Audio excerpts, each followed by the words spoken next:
¿Qué es la DMT? La N-dimetiltriptamina, o DMT, es el increíble personaje principal de este libro. Aunque su estructura química es sencilla, esta molécula del espíritu es la que da acceso a la conciencia a las más increíbles e inesperadas visiones, pensamientos y sensaciones. Abre de par en par la puerta a mundos que van más allá de nuestra imaginación. La DMT existe en el organismo de todos los seres humanos y también está presente en otras formas de vida de los reinos animal y vegetal.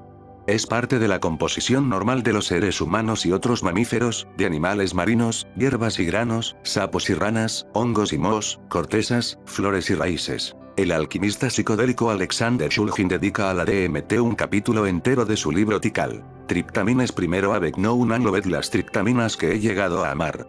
El título de ese capítulo no podía ser otro que la DMT está en todas partes. Shulgin declara, la DMT está en esta flor de acá, en aquel árbol de allá y en aquel animal de acullá. La DMT está, sencillamente, casi en cualquier lugar donde uno decida mirar. Tan es así, que llegamos al punto en que sería más conveniente indicar los lugares donde no hay DMT, en lugar de aquellos donde sí se encuentra. La DMT se halla con mayor abundancia en ciertas plantas de América Latina. Los habitantes de esa región han conocido sus increíbles propiedades durante decenas de miles de años. Sin embargo, apenas en los últimos 150 años es que hemos empezado a percatarnos de la antigüedad de la relación entre esa sustancia y nuestra especie. Desde mediados del siglo XIX, los exploradores de la Amazonia, sobre todo el inglés Richard Spruce y el alemán Alexander von Humboldt, describieron los efectos de distintos rapés y brebajes exóticos y psicoactivos preparados con plantas por las tribus aborígenes. En el siglo estaban presentes en una planta tóxica de Norteamérica, el arbusto de la fresa. La DMT era una de esas sustancias. Que se sepa, Mans, que obtuvo la DMT, observó su estructura y luego colocó las reservas de la sustancia obtenida en algún rincón aislado de su laboratorio, donde simplemente cayó en el olvido. Aún no se sabía nada de la existencia de DMT en plantas psicoactivas, sus propiedades psicodélicas, ni su presencia en el organismo humano. En los círculos científicos no había casi ningún interés en las drogas psicodélicas hasta décadas más tarde, después de la Segunda Guerra Mundial. A principios de los años 50, el descubrimiento del LSD y la serotonina sacudieron los rígidos cimientos de la psiquiatría freudiana y sentaron las bases para el nuevo mundo de la neurociencia. Había una intensa curiosidad acerca de las drogas psicodélicas entre el creciente círculo de científicos que se autodenominaban psicofarmacólogos. Los químicos comenzaron a investigar las cortezas, hojas y semillas de ciertas plantas cuyas características psicodélicas habían sido descritas por primera vez 100 años antes, con la intención de encontrar sus principios activos. Era lógico concentrarse en la familia de las triptaminas, pues tanto la serotonina como el LSD son triptaminas. Los esfuerzos no tardaron en verse coronados por el éxito. En 1946, el científico O. González aisló la DMT a partir de un árbol sudamericano utilizado para obtener rapés psicodélicos y publicó sus conclusiones en español. En 1955, M. S. Fish, N. M. Johnson y S. Orning publicaron el primer documento en inglés en que se describía la presencia de la DMT en otro árbol similar del que se obtenía rapé. Sin embargo, aunque los científicos sabían que la DMT era un elemento constituyente de las plantas que producían efectos psicodélicos, no tenían la certeza de si la propia DMT era psicoactiva. En los años 50, el químico y psiquiatra húngaro Stephen Esara conoció acerca de los profundos efectos psicoactivos del LSD y la mescalina. Entonces, hizo un pedido de LSD a los laboratorios Sandoz para poder comenzar sus estudios sobre la química de la conciencia. Como Esara estaba al otro lado de la denominada cortina de hierro, la empresa farmacéutica suiza no quiso correr el riesgo de dejar que una droga tan potente como el LSD cayera en manos comunistas, por lo que no respondió a su solicitud. Esara no se amilanó por esto, sino que buscó en los trabajos científicos recientes en que se describía la presencia de la DMT en rapés amazónicos capaces de producir efectos psicodélicos. Luego procedió a sintetizar la sustancia en su laboratorio de Budapest en 1955. Esara tomó dosis cada vez mayores de DMT, pero no sentía nada. Trató de ingerir hasta 1 gramo completo, lo que sería cientos de miles de veces más que una dosis activa de LSD. Se cuestionaba si alguna característica de su sistema gastrointestinal impedía que la DMT en forma oral funcionara. Quizás era necesario recibirla en forma de inyección. tuvo esa intuición mucho tiempo antes de que se descubriera que hay un mecanismo intestinal que descompone la DMT oral tan pronto se ingiere. Desde hacía miles de años los aborígenes sudamericanos habían encontrado una manera de eludir ese mecanismo. Con el espíritu de ser el primero, Esara se administró una inyección intramuscular de DMT en 1956. En esa ocasión, utilizó aproximadamente la mitad de lo que hoy sabemos que es una dosis completa. En 3 o 4 minutos empecé a experimentar sensaciones visuales muy similares a lo que había leído en las descripciones de Hoffman sobre el LSD y Huxley sobre la mescalina. Esto me entusiasmó muchísimo. Evidentemente, ese era el secreto. Tras duplicar la dosis en una ocasión posterior, dijo lo siguiente. Aparecieron síntomas físicos, como una sensación de cosquilleo, temblores, náuseas leves, dilatación de las pupilas, elevación de la presión arterial y aumento del pulso. Al mismo tiempo, aparecieron fenómenos eidéticos, imágenes residuales o rastros de objetos percibidos por la vista, ilusiones ópticas, pseudoalucinaciones y, luego, alucinaciones reales. Estas consistían en imágenes con motivos orientales de colores intensos y en movimiento, y luego escenas maravillosas que se alternaban con mucha rapidez. Los rostros de las personas parecían máscaras. Mi estado emocional estaba por todo lo alto, a veces a niveles de euforía. Mi percepción consciente estaba completamente llena de alucinaciones y mi atención estaba firmemente atada a ellas, por lo que no podía describir ninguno de los sucesos que ocurrían a mi alrededor. Al cabo de 45 minutos o una hora, los síntomas desaparecieron y pude describir lo que había sucedido. Rápidamente, Esara reunió a 30 voluntarios, en su mayoría colegas húngaros de la profesión médica. Todos recibieron dosis psicodélicas completas 6. Uno de los hombres que participaron narró lo siguiente. El mundo entero resplandece. Toda la habitación está llena de espíritus. Me hace sentir mareos. Es demasiado. Siento exactamente como si volara. Tengo la sensación de que vuelo por encima de todo, por encima de la Tierra. Me reconforta saber que estoy de regreso en la Tierra. Todo tiene un matiz espiritual, pero es tan real. Siento que he aterrizado. Una de las mujeres dijo, qué simple es todo. Frente a mí tengo a 2 dioses silenciosos, iluminados por el sol. Creo que me dan la bienvenida a este nuevo mundo. Hay un profundo silencio, como en el desierto. Al fin estoy en casa. Es un juego peligroso. Sería tan fácil no regresar.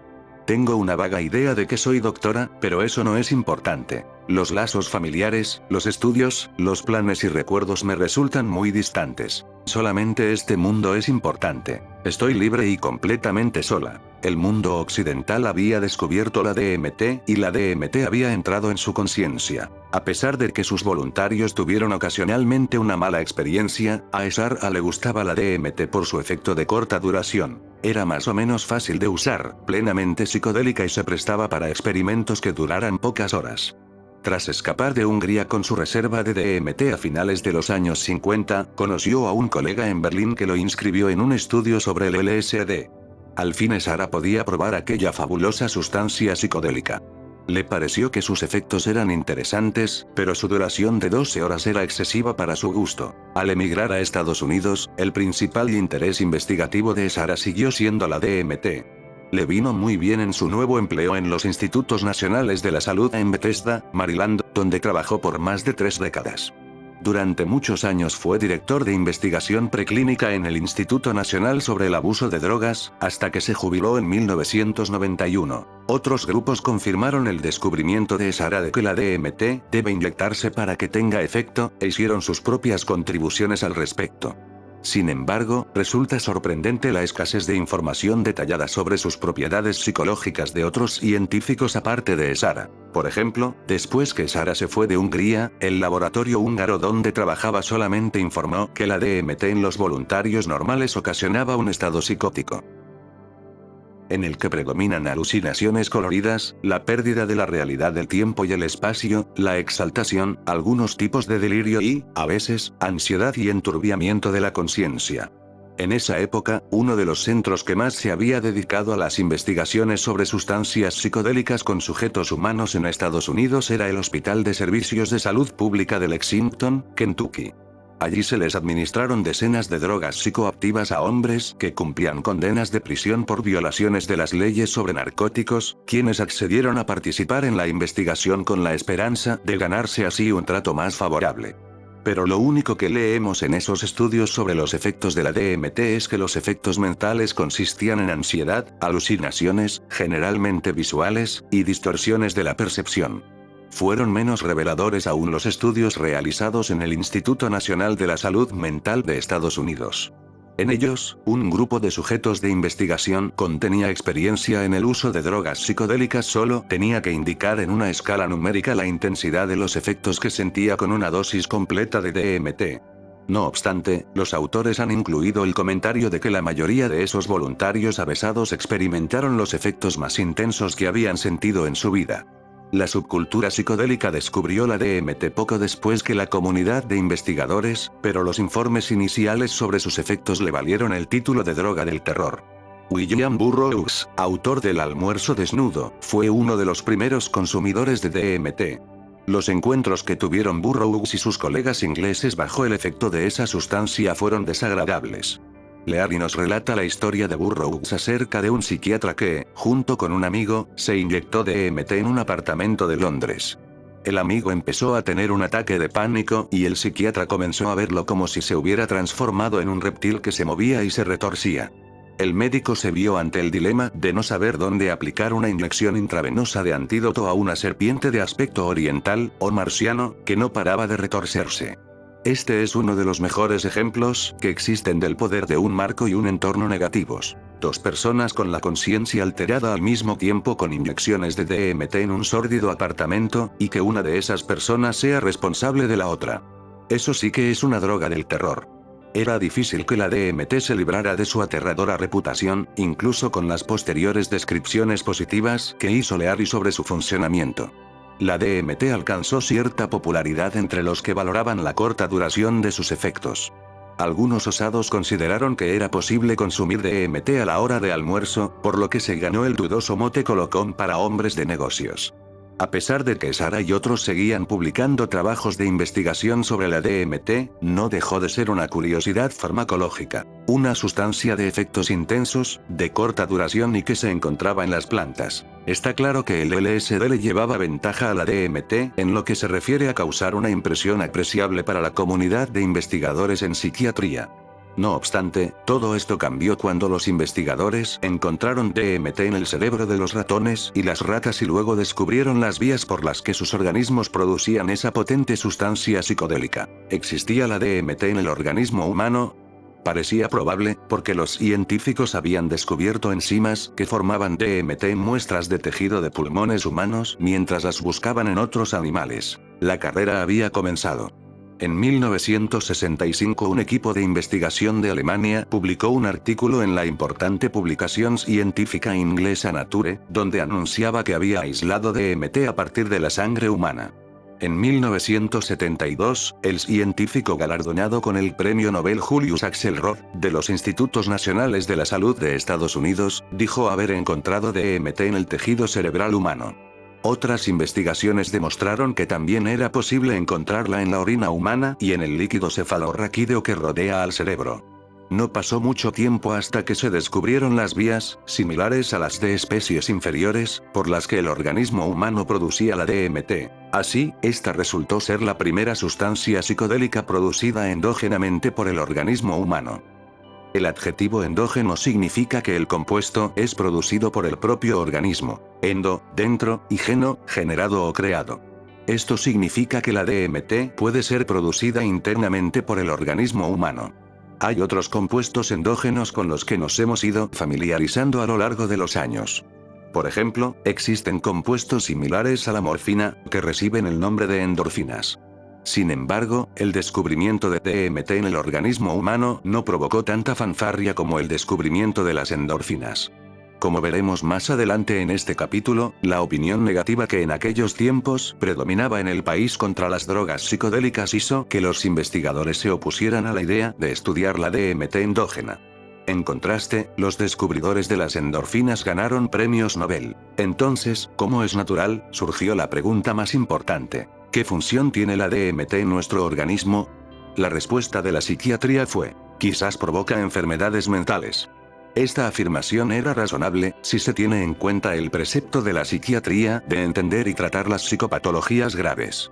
Sin embargo, era insuficiente en comparación con todas las demás respuestas científicas posibles.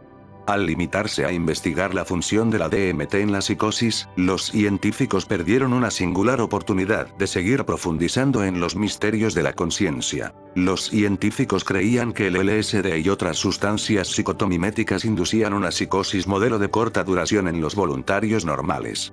Pensaban que, si encontraban una sustancia psicotomimética producida endógenamente, no estarían lejos de encontrar las causas y las curas potenciales de las enfermedades mentales graves. Al ser la DMT la primera sustancia psicotomimética producida endógenamente que se conocía, esto daba a entender que tal vez la búsqueda había terminado. Por ejemplo, se podría administrar DMT a voluntarios normales para inducirles psicosis y de este modo crear nuevos medicamentos que permitieran bloquear sus efectos. Posteriormente, los pacientes psiquiátricos recibirían ese antídoto. Si la DMT producida naturalmente era lo que ocasionaba la psicosis del paciente, su antídoto tendría efectos antipsicóticos. Dichas investigaciones sobre la DMT comenzaban a tomar impulso justo cuando, en 1970, el Congreso aprobó una ley que la situó junto con otras drogas psicodélicas en una categoría legal muy restrictiva. Se hizo casi imposible realizar cualquier nueva investigación sobre la DMT con sujetos humanos. Poco después, en 1976, un artículo académico publicado por científicos del Instituto Nacional de la Salud Mental de Estados Unidos dio el golpe de gracia a los estudios sobre la DMT con sujetos humanos. Los autores eran investigadores de alto nivel, y algunos de ellos habían administrado DMT a sujetos humanos.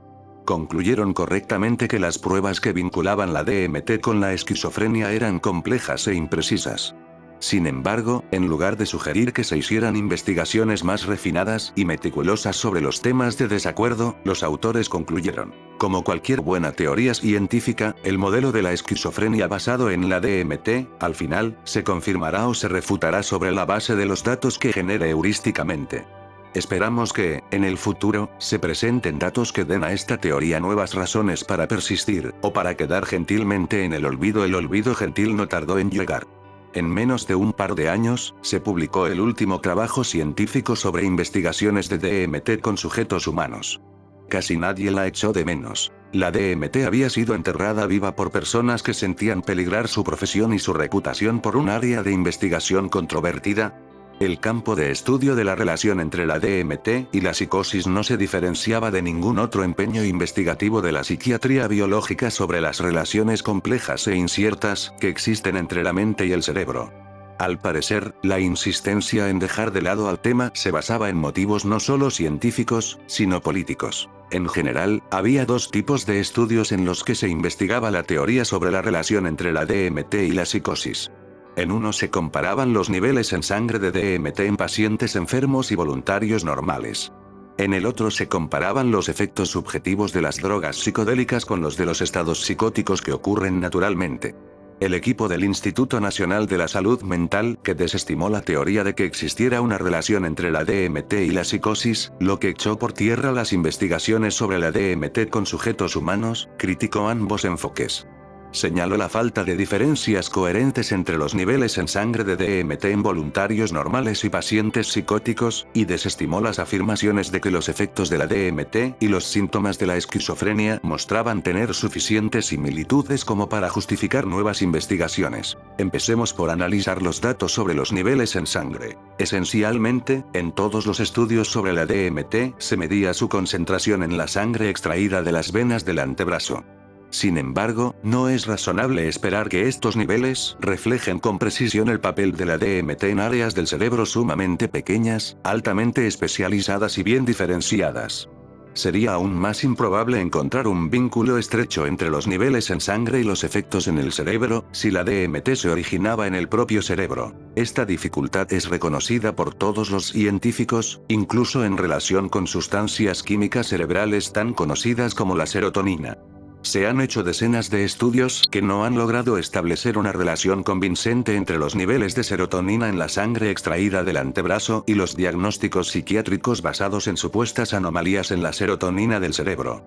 Por lo tanto, si se utilizaban los niveles en sangre de DMT, era improbable que se pudiera llegar a ninguna conclusión certera acerca de las diferencias entre personas normales o psicóticas.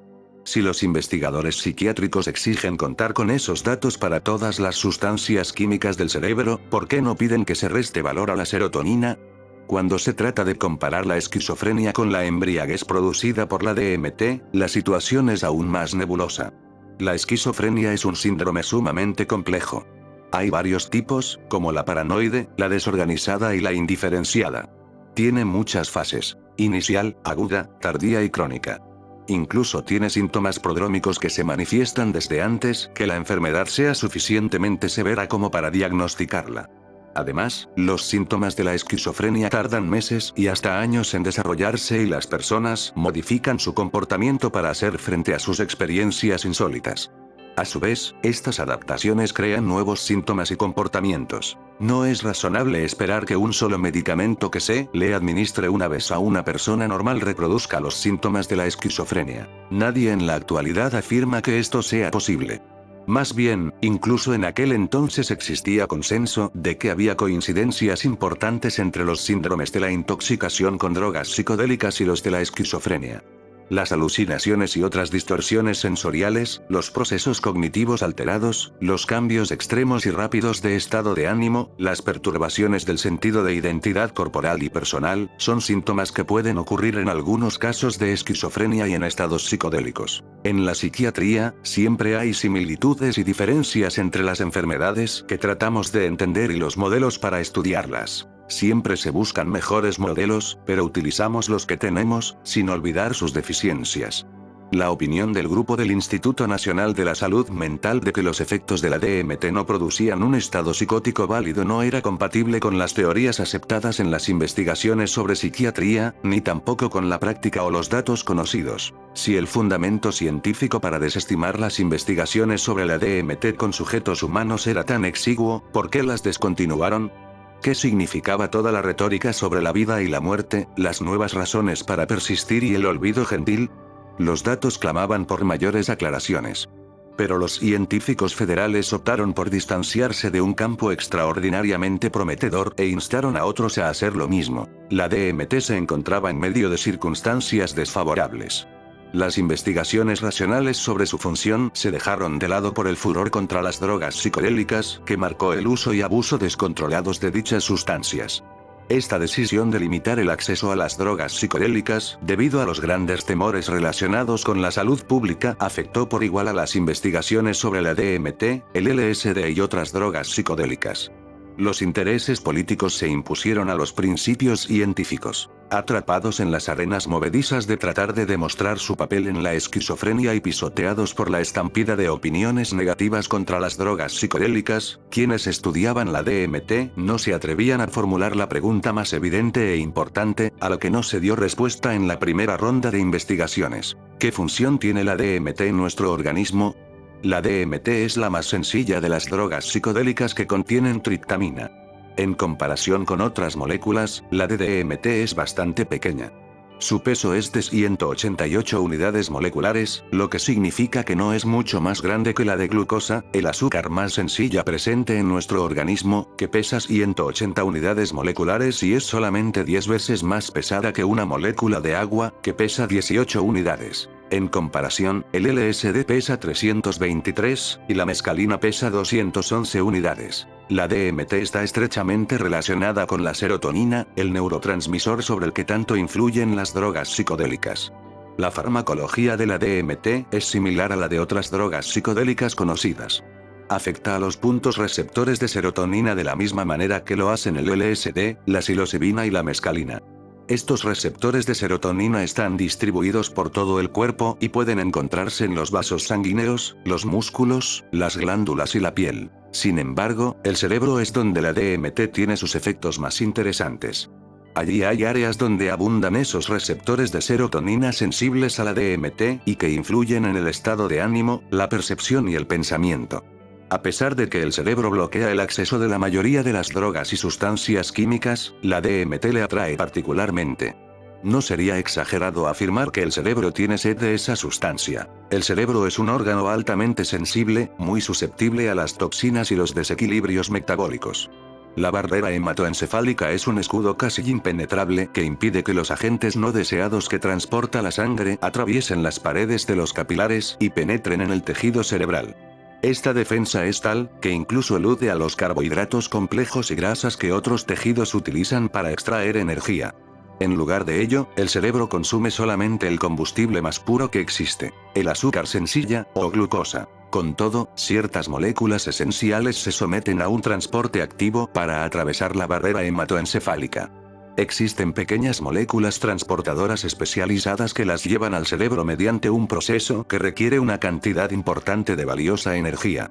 En la mayoría de los casos, resulta evidente por qué el cerebro transporta activamente ciertos compuestos hacia su inviolable espacio. Por ejemplo, se permite la entrada de los aminoácidos requeridos para mantener las proteínas cerebrales. Hace 25 años, científicos japoneses descubrieron que el cerebro transporta activamente la DMT desde el otro lado de la barrera hematoencefálica para hacerla llegar a sus tejidos.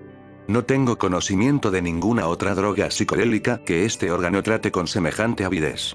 Esto es un dato sorprendente que deberíamos tener presente al recordar la facilidad con que los psiquiatras biológicos desestimaron la idea de que la DMT tuviera una función decisiva en nuestras vidas. Si esta sustancia no fuera más que un subproducto insignificante e intrascendente del metabolismo, ¿por qué el cerebro se esfuerza tanto para atraerla hacia sí? Cuando el organismo produce o recibe DMT, hay ciertas enzimas que la descomponen en cuestión de segundos. Se trata de las monoaminoxidasas, MAO, que están presentes en alta concentración en la sangre, el hígado, el estómago, el cerebro y los intestinos. La amplia presencia de las MAO es la razón que explica la fugacidad de los efectos de la DMT. Cada vez que aparece, y donde quiera que esté, el organismo se asegura de agotarla rápidamente. De cierto modo, la DMT es un alimento, que recibe un trato similar al que se da a la glucosa, el valioso combustible del cerebro. La DMT es parte de un sistema de alta rotación. Entra y se consume con rapidez. El cerebro la transporta activamente de un lado a otro de su sistema de defensa y, con la misma rapidez, la descompone. Diríase que fuese necesaria para mantener el funcionamiento normal de ese órgano. Los sujetos solamente empiezan a tener experiencias inusuales cuando sus niveles son demasiado elevados para un funcionamiento normal. Ahora que hemos repasado la historia de la DMT y los principios científicos en que se basa, volvamos sobre la interrogante más importante, a la que nadie ha dado una respuesta adecuada. ¿Qué función tiene la DMT en nuestro organismo? Más concretamente, preguntemos, ¿por qué nuestro organismo produce DMT? Mi respuesta sería, porque es la molécula del espíritu. Si es así, ¿qué es la molécula del espíritu? ¿Qué debe hacer y cómo debe hacerlo? ¿Por qué la DMT es la candidata principal? El artista visionario Alex Grey ha dibujado una inspiradora versión de la molécula de DMT. El diseño de Alex me ayudó a empezar a pensar en estas interrogantes con mucha mayor claridad. Analicémoslo cuidadosamente y pensemos en cómo refleja las propiedades necesarias de esa sustancia química. La sustancia que sea la molécula del espíritu deberá producir, con una fiabilidad razonable, determinados estados psicológicos que consideramos espirituales. Me refiero a los sentimientos extraordinarios de júbilo e intemporalidad y la certidumbre de que lo que estamos experimentando es más real que lo que consideramos real. Una sustancia así podría llevarnos a aceptar la coexistencia de conceptos opuestos, como la vida y la muerte, y el bien y el mal, el conocimiento de que la conciencia continúa después de la muerte, la comprensión profunda de que todos los fenómenos comparten una armonía básica, y la sensación de que la sabiduría o el amor están presentes en toda la existencia. La molécula del espíritu también nos conduce a los reinos espirituales. Estos mundos suelen ser invisibles para nuestros sentidos e instrumentos y no son accesibles en nuestro estado de conciencia normal. Sin embargo, aunque haya una teoría de que estos mundos solo existen en la mente, es igualmente probable que, en realidad, se encuentren fuera de nosotros y tengan autonomía propia. Si simplemente modificamos la capacidad de recepción del cerebro, podremos aprehender estos mundos e interactuar con ellos. Además, tengamos en cuenta que la molécula del espíritu no es espiritual por sí misma. Es una herramienta, o un vehículo. Imaginémosla como un remolcador, una carroza, un explorador montado a caballo, algún objeto al que podamos enlazar nuestra conciencia. Nos empuja hacia mundos que solo ella conoce. Tenemos que aguantarnos firmemente y debemos estar preparados, pues los reinos espirituales incluyen elementos del cielo y del infierno, de fantasía y pesadilla. Aunque la función de la molécula del espíritu nos parezca angelical, nada nos garantiza que no se torne demoníaca. ¿Por qué la DMT es un candidato tan atractivo para ser la molécula del espíritu? Sus efectos son extraordinaria y plenamente psicodélicos. Hemos leído algunos de los relatos iniciales sobre estas propiedades, hechos por sujetos de investigación que no estaban preparados ni se imaginaban su alcance, y que participaron en los primeros estudios clínicos en los años 50 y 60. Leeremos mucho más sobre lo verdaderamente sorprendentes que son los efectos de la DMT sobre nuestros propios voluntarios, experimentados y preparados. Es igual de importante señalar que la DMT se produce naturalmente en nuestro organismo. El cerebro la busca, la transporta hacia sí y la digiere sin demora. Por ser una sustancia psicodélica producida de modo endógeno, la DMT tal vez tenga que ver con los estados psicodélicos que ocurren naturalmente, sin relación con el consumo de drogas, pero que presentan sorprendentes similitudes con las condiciones inducidas por ellas. Si bien está claro que entre estos estados puede encontrarse la psicosis, también debemos incluir en nuestro debate algunos males que se distinguen de la enfermedad mental. Tal vez sea sobre las alas de la DMT endógena que experimentamos otros estados mentales que nos cambian la vida, vinculados con el nacimiento, el fallecimiento y la experiencia cercana a la muerte, las experiencias de contactos con entidades o con extraterrestres y la conciencia mística o espiritual. Todo esto lo exploraremos más adelante con mayor detalle. En este capítulo hemos conocido el qué de la DMT. Ahora debemos dirigir nuestra atención al cómo y al dónde. Se han sentado las bases para poder presentar ahora la misteriosa glándula pineal. En su función como posible glándula del espíritu, o productora de DMT endógena, la glándula pineal será el tema de los 2 capítulos siguientes. También comenzaremos a investigar las circunstancias en que nuestros organismos generarían cantidades de DMT capaces de producir efectos psicodélicos.